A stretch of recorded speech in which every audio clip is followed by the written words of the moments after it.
Welcome to footballgameplan.com. This is the 2009 Oakland Raiders' team preview. I'm alongside the czar of the playbook, Emery Hunt, and I'm Tyler Merkovich.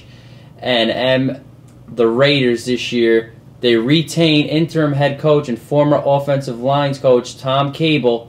And of course, Al Davis made a lot of questionable moves in the draft. You know he loves speed, and he took the burner Darius Hayward-Bay as the first receiver taken off the board in front of Michael Crabtree.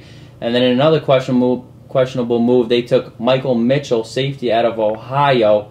Now, what do you think of their offense with Tom Cable as an offensive line coach, former offensive line coach, and other rookies? What do you think?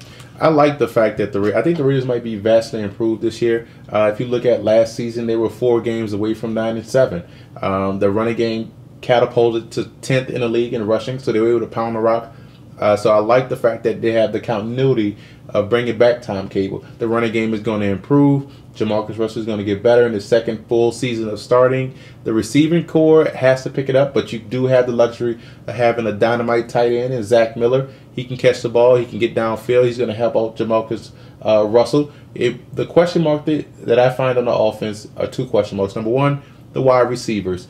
You drafted Hayward-Bay over Crabtree, but I go by the feeling that if they like their guy, they picked them, so that you kind of stuck with them. So hopefully their guy pans out. It wasn't a popular pick. Crabtree was more decorated coming out of Texas Tech. Hayward-Bay he did okay for the Maryland offense, but you don't know the real Hayward-Bay. Was it because of the quarterback situation they had in Maryland, or was it because of his inconsistent hands and propensity to drop a pass or two? Which they're saying right now he doesn't have the hands we all expected. As a top pick, you have to have the hands. You look at top picks of the past, your Fitzgeralds, your Calvin Johnson, those guys can catch the football. They may not be the fastest, but they can catch. But I look at the offensive line, back to the offense. If they have to pass protect to protect Jamarcus Russell, this is his second full year of starting, and he's only going to get better as he gets more comfortable in that offense. And that's why I like the fact that they brought back Cable, because it's going to help with the development of Jamarcus Russell, as well as the continuity of that three-headed running attack with Bush, Fargas, and McFadden. And with the receivers, I just need to know if one of those guys will step up to be the guy. A move they made in the offseason, they bring in veteran quarterback Jeff Garcia.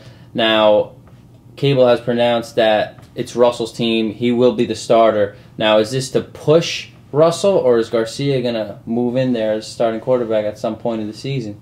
Well, one thing you don't want to do is ignore history. Those that ignore history are destined to repeat it. And with Al Davis, if he wants a guy to play, he'll play. But looking at it from 2 different angles, I do think Garcia was brought into as more of a security blanket, because this is a team that can win, especially in that division.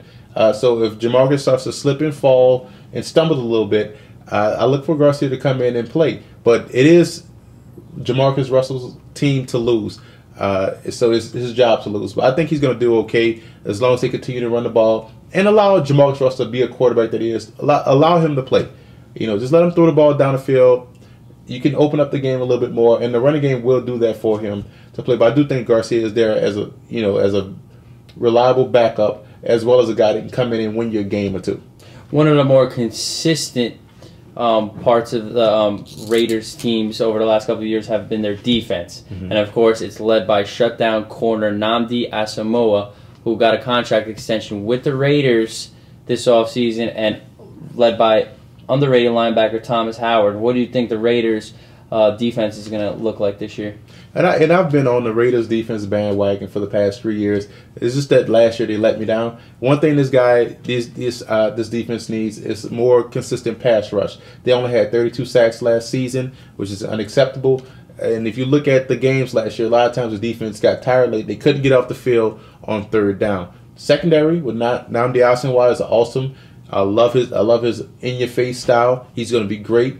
Those 2 guys you mentioned, Kirk Morrison and Thomas Howard, awesome athletic linebackers that can catch the ball. So they actually use Howard sometimes outside to cover some receivers. He's that athletic. So I like that. And last year on their defensive line, Gerard Warren, the former first overall pick with Cleveland, was their best defensive lineman. And they need more pass rush. Burgess took a step back last year, coming off the end, and they need Tommy Keller to make step up and make some more plays to generate that pass rush to help those linebackers and that secondary back there. So I do like the Raiders secondary. The big question on defense is just whether or not that defensive line will get after the quarterback.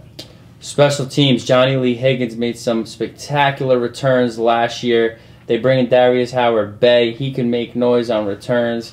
Special teams, what's the outlook? The Raiders have one of the best special teams in the NFL. You look at Johnny Lee Higgins last year had 3 punt returns for touchdowns. You look at Justin Miller, the guy that came over from the New York Jets, had 2 kickoff returns for touchdowns. And they have the big leg in Sebastian Janikowski. And one thing with Janikowski that worries me, he has a knack for missing a key kick every now and then. He usually has those middle lapses where he'll miss a chip shot or 2. But overall, combined with Leckler, Janikowski, Miller, and Johnny Lee Higgins, they have, if not the best, one of the top special team units in the NFL. I love the Raiders special teams. Tom Cable's last head coaching experience came at the University of Idaho, the Vandals. Well, the Raiders in the AFC West are more watered down with Kansas City transitioning with their coaching staff, and Denver. San Diego, we know, stayed pretty consistent as they were the last couple of years. Where do you see the Raiders finishing in the AFC West? Now, this might be a surprise, but I see the Raiders finishing second place over Kansas City, which you said are transitioning, as well as Denver, and right below the Chargers for second place. The Raiders are looking at between 8-9 wins. I think they can do it this year if everything falls into place, no injuries to those running backs, and if Jamarcus Russell can make a couple more plays in the passing game. The Raiders may be on the outside looking into the playoffs, but vastly improved from last year and the years previous. We'll see if they can get over the hump and see if that 8-9 win mark can get them a wild card berth.